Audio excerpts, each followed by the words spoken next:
MVIL recently sold its shares in BSP to an unknown buyer, and there's been a lot of controversy about it.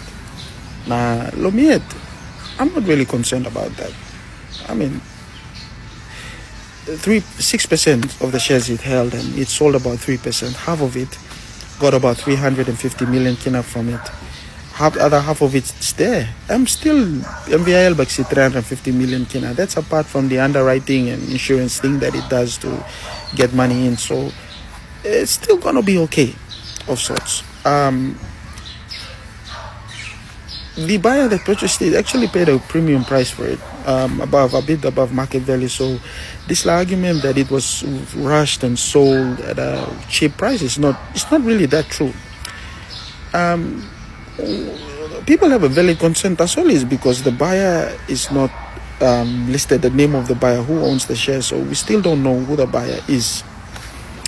But I don't think that's all of this is the relevant question here, or something that we can get outraged about. We should be asking the question is that the 349 million kina got from the sale, how is it going to be used? How is it going to be applied? Because Kumul Consolidated Holdings Limited is the company that owns all the SOEs, majority state-owned enterprise, and the 350 million kina is going to be paid to KCHL.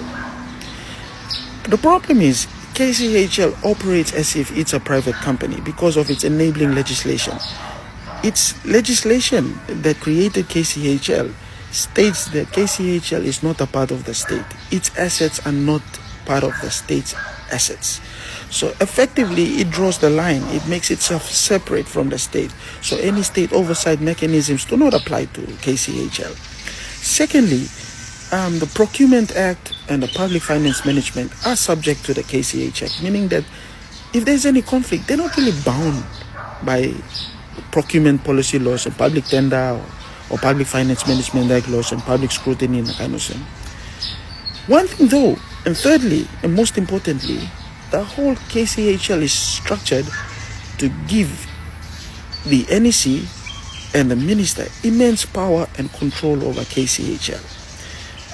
The Minister for State Enterprise and the Prime Minister have immense control over who becomes the chairman, who becomes the board of directors, the MD, any financial decisions that they make, the course that they take. And so effectively, that 350 million kina is going to be paid to KCHL, and the Minister and the Prime Minister gets to have a say on how that money is spent. And that concerns me. And that should concern every Papua New Guinean. Why can't it be paid into the Consolidated Revenue Fund? Why couldn't it be used to earn money?